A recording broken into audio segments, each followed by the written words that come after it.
Yeah.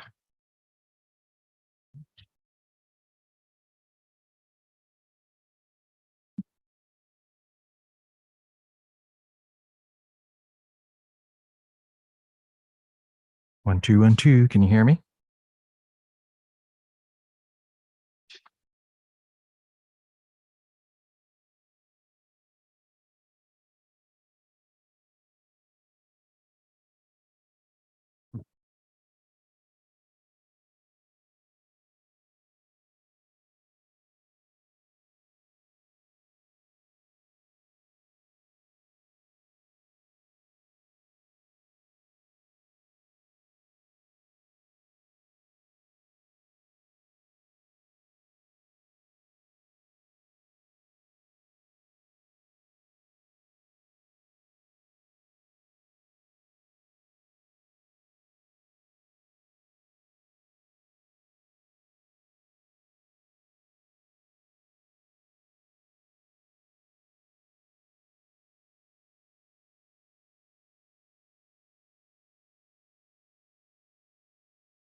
One, two, 1, 2. Can you hear me though? Can you hear my voice? See, there's something wrong.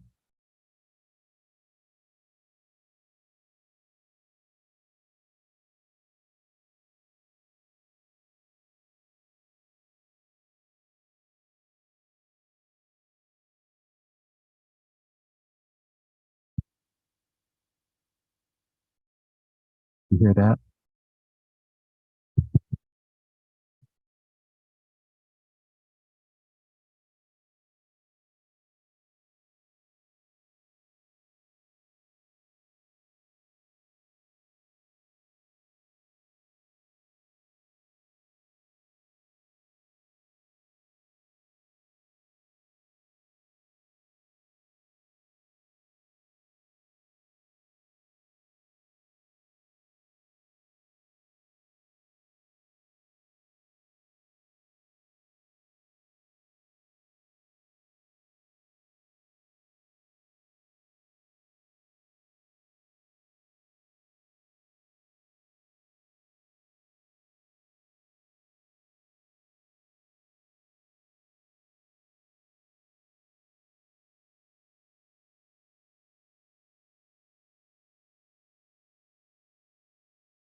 Namanda, namanda, namanda, namanda, namanda.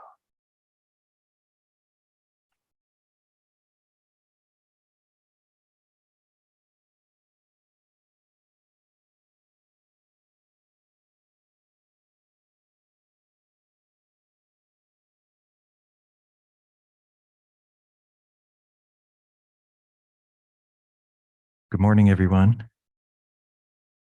Welcome to our Dharma family service. We're glad that you could join us. We'd like to begin our service with Juseige, and it's in the small purple book on page 23.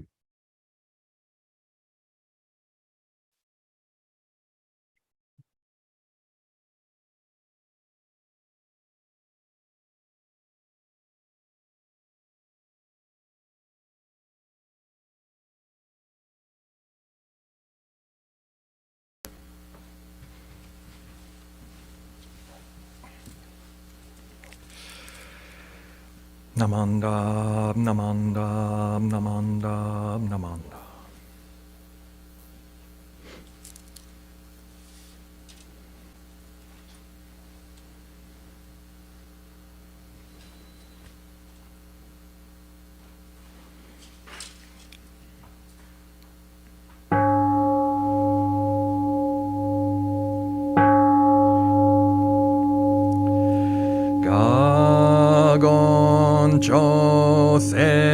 Josegan Hishimu Jodo Shigan Fumanzok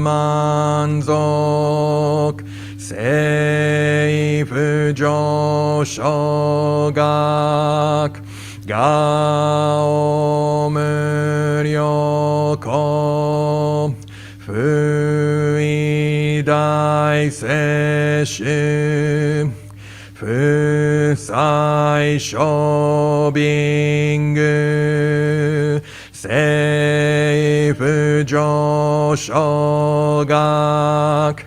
Gashi Jobutsudo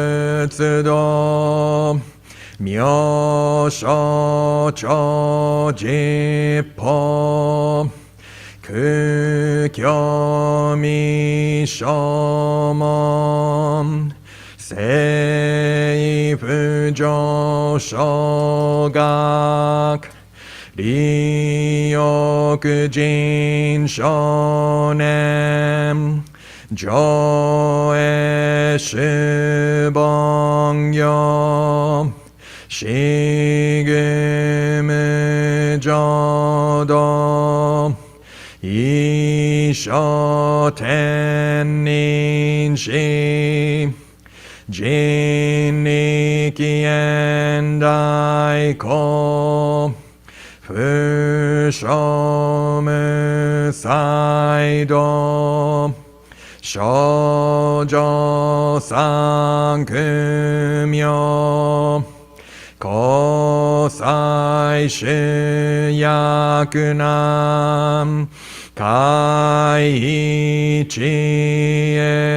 Egem Meshi Konmo Am Heisoku Sho Akudo Tsudatsu Zen Shumon Kosojo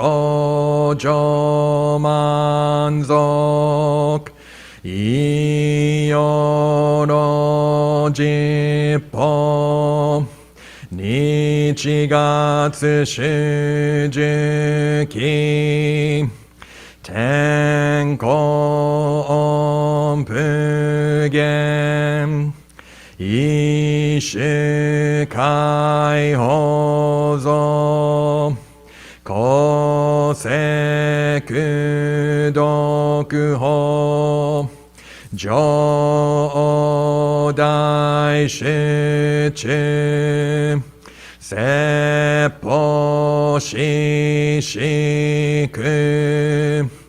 Kuyo Isai Butsu Gusoku shitoku hon. Gane shitsujoman. Tokui sangai o. Nyobutsu mugechi. Tsudatsumi fusho. Gangaku erik.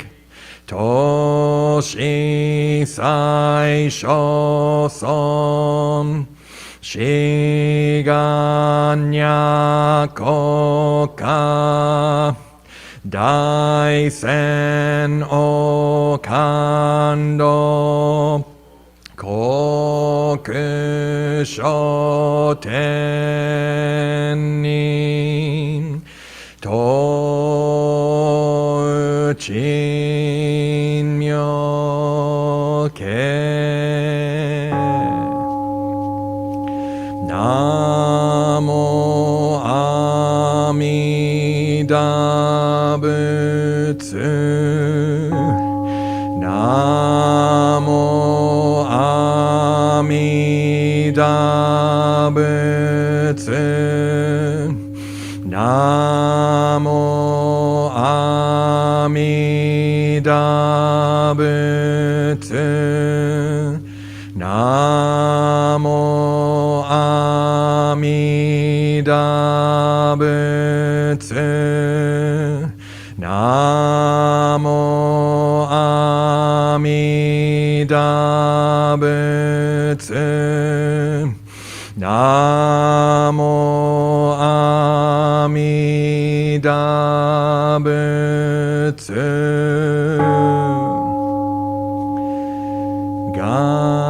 Ganni shikudoku byodo seisai dohoten bodaishin ojo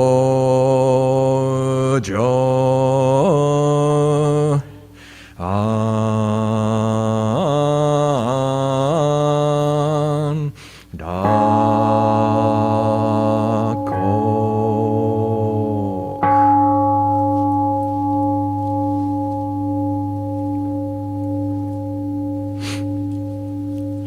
Namo Amida Butsu. Namo Amida Butsu. Namo Amida Butsu. Namanda Butsu. Namanda. Namanda. Namanda.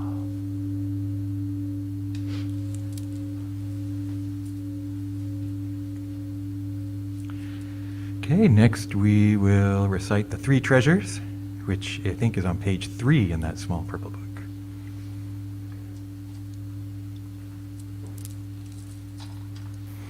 The three treasures. Hard is it to be born into human life, now we are living it. Difficult is it to hear the Buddha Dharma, now we hear it. If we do not deliver ourselves in the present life, no hope is there that we shall be freed from suffering and sorrow in the ocean of birth and death. Let us reverently take refuge in the three treasures of the truth. I take refuge in Buddha. May we all together absorb into ourselves the principle of your way to enlightenment and awaken in ourselves your supreme will. I take refuge in Dharma. May we all together be submerged in the depth of the doctrine and gain wisdom as deep as the ocean. I take refuge in Sangha. May we all together become units in true accord in your life of harmony, in a spirit of universal oneness, freed from the bondage of selfishness. Even through myriad ages of kalpas, hard is it to hear such an excellent, profound, and wonderful doctrine. Now we are able to hear and receive it. Let us thoroughly understand the true meaning of the Tathagata's teaching. Namo Amida Butsu. Namo Amida Butsu. Namo Amida Butsu. Namanda. Namanda.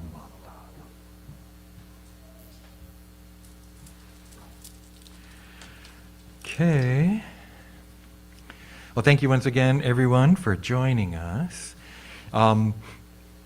recently, at a BCA meeting, I think it was, something came up of talking about, when you talk about stuff, you can talk about the what, or you can talk about the why. Right? So the what. In this case, what is Jodo Shinshu? Why Jodo Shinshu? Right? You could maybe say... I can turn it up. I can turn mine up. Oh, hold on a sec. You can either... well, I lost my train of thought. Anyway, so the what of Jodo Shinshu that's really important, and it's related to what we just did, the Nembutsu. Namo Amida Butsu. Right? Saying Namo Amida Butsu. And the reason why I bring it up is because you might have noticed, if you were looking at the book, right, we chanted the sutra, we did Juseige, and then in the book it said Namandabu. But I said Namo Amida Butsu. Did everyone catch that? Good. Okay, so the people online had Namo Amida Butsu. Right? So that's what was up on the screen. So that's why I stuck with that. Right? But I want you to know Namo Amida Butsu is Namandabu. They're the same thing. It's just kind of abbreviated, right? Because back in the old days, people would say Namo Amida Butsu a lot. And they might say it kind of fast, right? And they're just saying it in the everyday life, Namo Amida Butsu, Namandabu, Namandabu, Namandabu. Right? So when I went going to Japan 20 years ago, 25 years ago, you'd be there at Honzan, sitting there, and you would hear it'd be quiet, you're waiting for service to start, Namandabu. It's like, whoa, what's going on? Right? And people would just be saying it spontaneously. And so I thought, wow, I guess I look like a newbie if I'm getting, surprised by that, right? And yet, sometimes there'd be groups coming from other places. And I remember seeing one of those people said, Namandab, and the person sitting next to her was like, whoa, what was that? Right? And I was like, I know what they're doing. They're saying Nembutsu spontaneously, right? So this saying the Nembutsu, that's the core of Jodo Shinshu. But then the question becomes, okay, that's the what. Why? Why should I do that? Right? From my perspective, why should you do that? Right? And so that question maybe isn't necessarily easy to answer because there are so many possible answers. Right? But I just wanted to talk about a couple of possibilities today. Right? So this idea of why Jodo Shinshu? Right? Why Buddhism? And so I think one answer is to try and be the best person I can be. Right? To try and live my life as best I can. And I don't necessarily need Buddhism for that, right? And yet, Buddhism may point me, right, in certain directions that maybe other religions wouldn't, or if I didn't have religion, right? I might come across some of it, some things similar, other things maybe not. Right? And so this idea of living my best life, right? To try and live life as best I can. But don't mistake that with being perfect, right? That in Jodo Shinshu, it's not that all of a sudden I become perfect, I make the perfect decisions benefiting the most number of people, or even that I become necessarily a good person. It's kind of interesting, right? So living my life the best I can, someone looking at me may still not think, they might think, he's not such a good person. This person's got some problems, right? Jodo Shinshu is not necessarily going to smooth those over, right? And actually, living as a Jodo Shinshu person, I become my foolish self, right? So the best that I can be may still look foolish from someone else's perspective, right? Certainly not perfect, and yet different than if I hadn't encountered Buddhism. So when I go back and look at my own life, I wasn't raised Buddhist. I didn't encounter it until college. But I did have a significant experience in my senior year of high school. I was not a very good student. I had trouble doing homework. I had trouble focusing. Some classes I did great. Other classes, really not so great. I don't think I only got one D up until maybe my senior year. But I definitely got C's. And I got a scattering of B's and an even slighter smattering of A's maybe, right? I did get them, but not all the time. Now this is, part of the problem is, years later my mother told me, Harry, in first grade or second grade when we came back, we went to Germany and I was homeschooled, and she said, when we came back, you tested genius level. What happened? Right? So obviously I had this intellectual ability that standardized tests showed, but it was not reflected in my grades. That year in Germany is part of the reason, which I didn't know until my senior year of high school. I don't remember anyone trying to help me with this. Right? I don't remember any counselors at school saying, you know, you're having some problems. What's going on? Right? No one ever said that to me. Maybe back in those days, the 80s, I don't know. Maybe the school I was at. But no one, and my parents were concerned, but they didn't know how to help. So I just struggled along, right?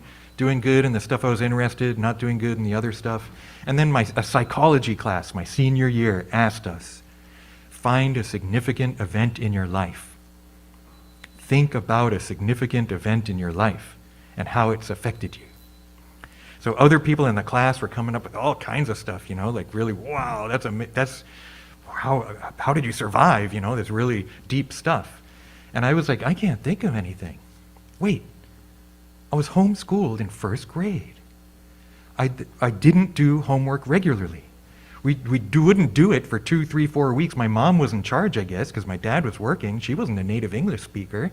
And so I'd do homework like every 2 or 3 weeks and fly through it and get it 100%, do it right? But I learned 0 study habits. I had 0 study habits and 0 idea that you need to get things done on a timely fashion. When you have a big project, get started early. None of that. First grade. That's when you're supposed to be learning this stuff, right? Senior year, finally. Oh, is that my problem? Is that part of my problem? This is pre-Buddhism, right? But I wonder, when I encountered Buddhism a few years later, was that look at myself part of why Buddhism appealed to me? Maybe, right? I'm not sure. But what I've learned since then is that a big part of our Buddhism, and maybe this is partly what do we do as Buddhists? Reflect on myself. We all judge people all the time, right? Outwardly. But to reflect on myself, right? Look at myself and see myself. Not judge myself, but just see, right? Understand. So that's kind of a what, but I think that could also be a why, to try and live my life better. But in order to live my life better, don't I need to have some self-awareness? If I have 0 self-awareness, how can I live my best life? Right? I have to have some kind of awareness of myself, why I do the things I do, the impact that I have on others, right? The impact of my actions on others. So to me, that's one of the really big what's and whys of Buddhism, right? Is this encouragement to see myself. Now, you don't need Buddhism for that. Just go to therapy, right? Isn't that the same thing? Well, maybe not. And here's another why. It's because when I look at myself, it's not in a vacuum. It's not just me all alone. At the same time I'm reflecting on myself, I'm also learning about the Dharma. Right? I'm also learning about all these different teachings of Buddhism. Right? And so this is where to really do a what and a why, it's going to take like 2 years at least if you're going to do everything in Buddhism, right? But you get the idea, right? That all these different teachings that we hear about over the years, whether it's impermanence, whether it's interconnectedness, whether it's the kind of ideal practices like the Eightfold Path and the 6 Paramitas, whether it's the kind of stuff, the more mind-only kind of stuff where I begin to realize, oh, I'm not seeing things as they are. I'm seeing things filtered through my own consciousness, my own experiences, my own karma. I don't see things as they are. So I need help. Right? So at the same time that I'm reflecting on myself, I'm also learning about the Dharma, right? The teachings of the Buddha, but also Dharma in the sense of Buddha reality. Right? So that I'm not doing it alone. I'm doing it with Buddha's help. And some people, we don't like to think of, well, is Buddha really like some kind of being out there? And it's like, yes and no. I'm going to talk about it as if it is some kind of being, right? Because I can't do this without Buddha. I can't truly see myself without Buddha. And if I did, it might not be good. Right? If I truly saw myself just by myself, I think that'd be kind of upsetting, to be honest. Right? And I can feel it sometimes. I see something that I've done, and I'm like, or I said, right? And I think, how could I have said that? What's going on? Why would I say something so hurtful? Right? And I have lots of opportunities because I teach. Right? And it's not easy to always be encouraging to your students, right? Sometimes it's like, no, that's wrong. And then afterwards I'm like, oh, I should have smoothed that over a little bit maybe, right? But in order to truly see myself, I can't do it alone. Right? In a way, I think from a Shinshu perspective, I have to do it with Buddha's help. There's a really neat metaphor that I've heard over the years, and it's that, well, if I can't see myself, the only self I can see is like on the screen right now or in a mirror. That's not me, right? It's a representation of me. It's a reflection of me, but that's not me, right? To truly see myself, how do I do that? And they talk about how one way is to see my shadow, right? See the stuff that maybe I don't want to see. But the only way to see your shadow is with the light of the sun, right? Without the sun, I can't see my shadow. So similarly, without the light of Amida Buddha, without the light of wisdom, I can't see those dark places. And if I do see them, the best part, Amida Buddha accepts me as I am. That's another part of the equation, right? That's why if I only look at myself, maybe through therapy or something, it's like, who's going to catch me when I fall apart? In this situation, Amida Buddha does, right? And Amida Buddha lets me see myself, and also lets me know I'm okay as I am. Yeah, I do have shadow side. I do say hurtful things sometimes. I certainly do stupid things sometimes, lots of the times, right? But all of that, it's okay, right? Amida Buddha accepts me as I am. Amida Buddha accepts all of that.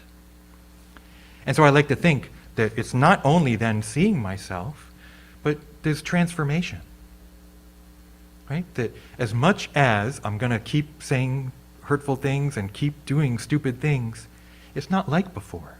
Maybe I don't say so much, right? Maybe I think more about the feelings of others. And all those things I see as because of Amida Buddha.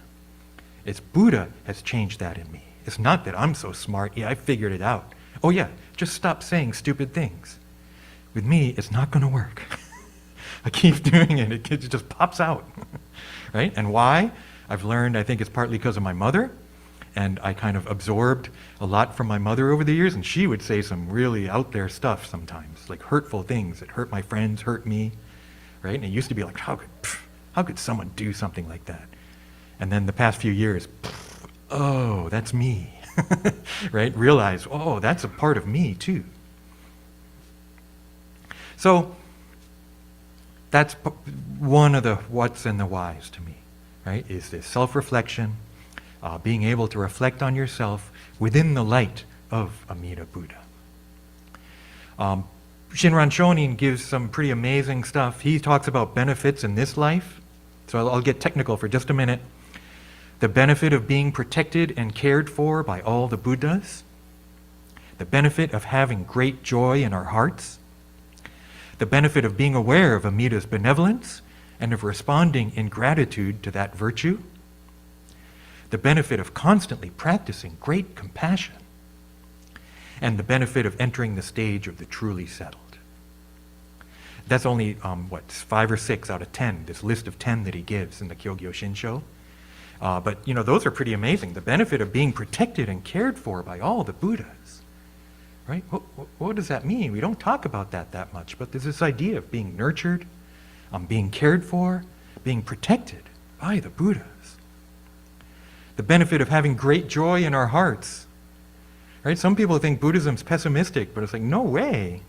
I think when we encounter the Dharma, it's like, oh my gosh, it's like getting into a warm bath after being freezing, right? Or being given some medicine when you're really sick and suddenly, finally feeling a little bit better, right? That the Dharma has that effect on us, can have that effect on us. The benefit of constantly practicing great compassion, this one's not easy to understand, and there's some technical readings of it, but that to me is another why of Buddhism.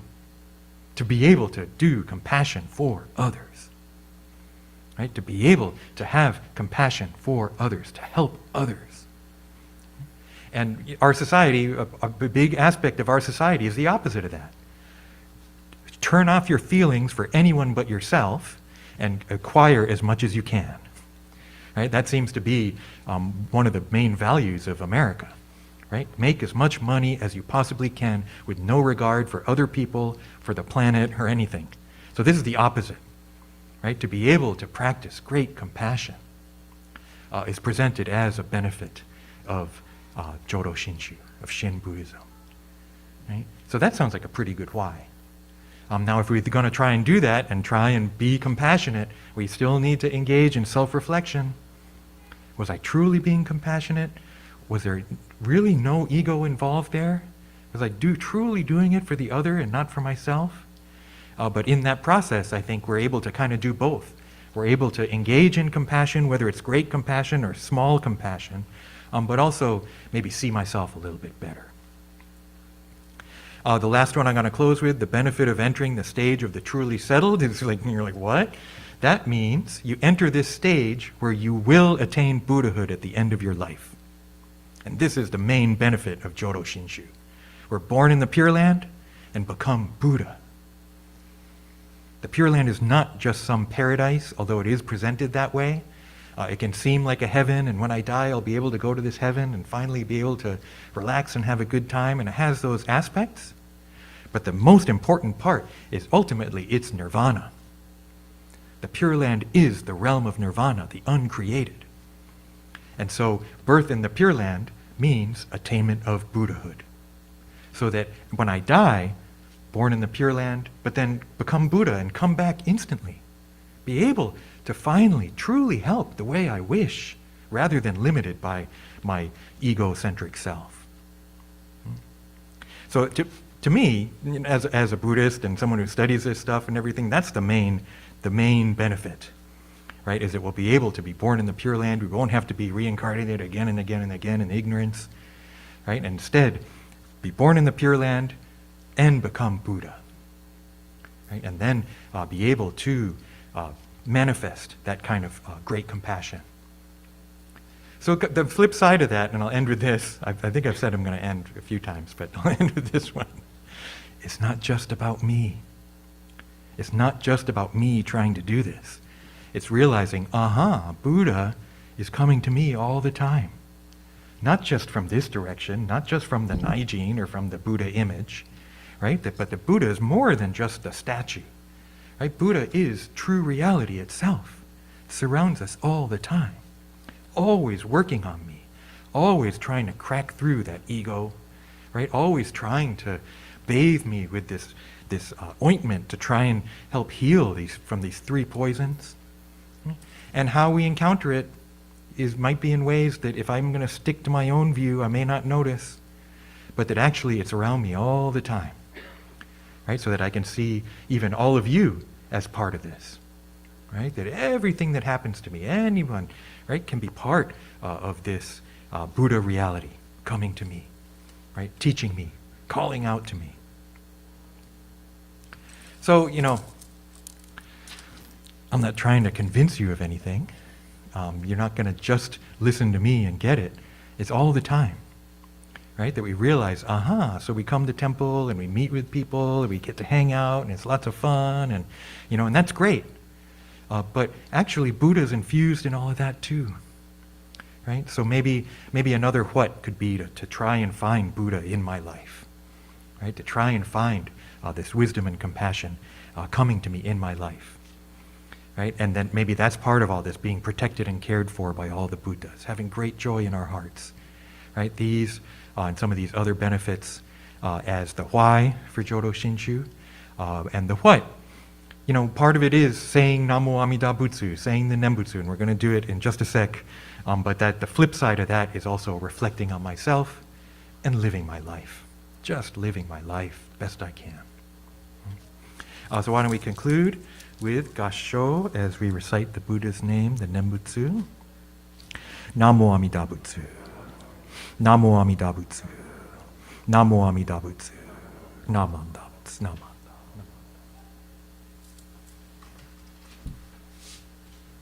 Okay, we're going to sing a Gatha. And so remember that part, benefit of being aware of Amida's benevolence, of responding in gratitude to his virtue. And so this gratitude, right, is expressed in different ways. And one is in the expression Arigatai. Right? We know arigato gozaimasu. Arigato, right, means thank you. Arigatai is this kind of gratitude. Right? So it's the very first Gatha in the book. I'm sorry, online people, we don't have it for you, but you can listen.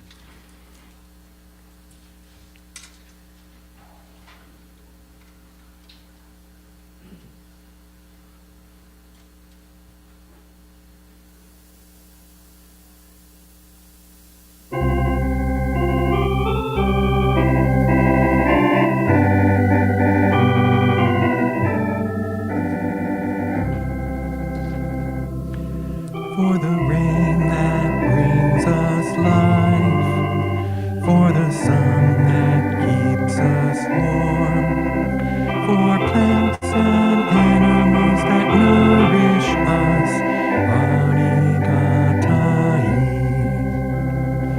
Listen to the voice of Amida, calling out to us with compassion. Treat every living thing with kindness, like a mother who loves her precious child. For the friends and family who share their joy and care, in gratitude I bow my head, Arigatai. Listen to the voice of Amida, calling out to us with compassion. Treat every living thing with kindness, like a mother who loves her precious child. For Amida's gentle love, for Amida's guiding light, for peace and joy we all enjoy, Arigatai. Listen to the voice of Amida, calling out to us with compassion. Treat every living thing with kindness, like a mother who loves her precious child. Namo Amida Butsu. Namo Amida Butsu. Namo Amida Butsu. Namo Amida. Namo.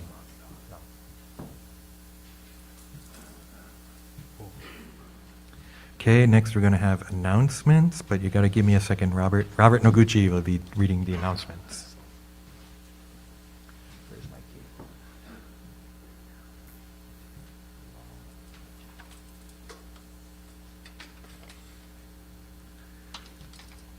There.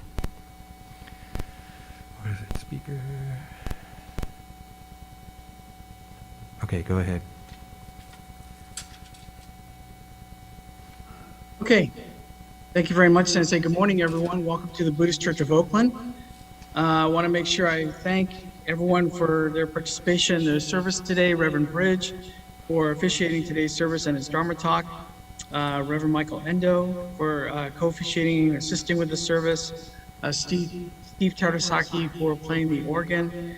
The host 7 group led by Maya Lawrence, providing hospitality for those who are at the temple today. And the Zoom crew down at our main control room in the BPO office, making sure that the Zoom and the YouTube production run smoothly. So thank you all very much for your help today. A couple of announcements from the Buddhist Church of Oakland. You'll see on our webpage, the Buddhist Church of Oakland.org, that we're having our Mochitsuki scheduled for Sunday, December 11th. Order deadline is Friday, December 9th, so please order early as limited quantities are available. And you can order by phone and pick up on Sunday, the 11th, between 3 and 4 p.m. Doing a drive-through. There is a form down below. You should be able to fill it in or call into the office. Okay? There's also some information about how to make mochi and how we go through the process. The Junior YBA is also holding a fundraiser selling seized candy.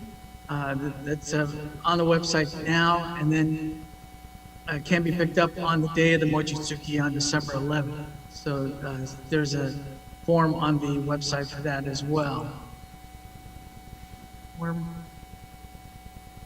Going to the Buddhist Church of America, the BCA, BuddhistChurchesofAmerica.org.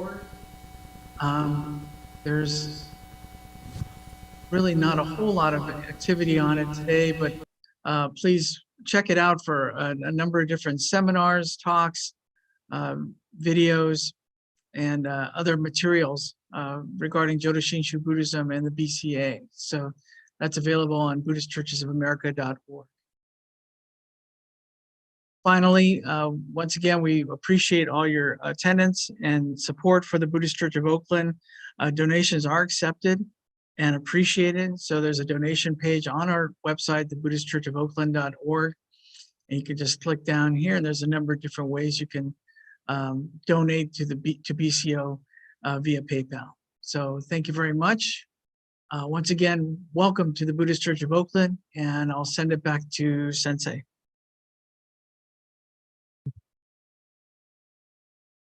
Thank you very much, Robert. This will conclude our Dharma family service. So thank you very much for joining us. Hey, what happened to my thing? Hi, everybody. Let's conclude with Gassho reciting the Nembutsu, the name of the Buddha. Namo Amida Butsu. Namo Amida Butsu. Namo Amida Butsu. Namo. Okay, thank you. Bye, everybody online. Take us away, Steve.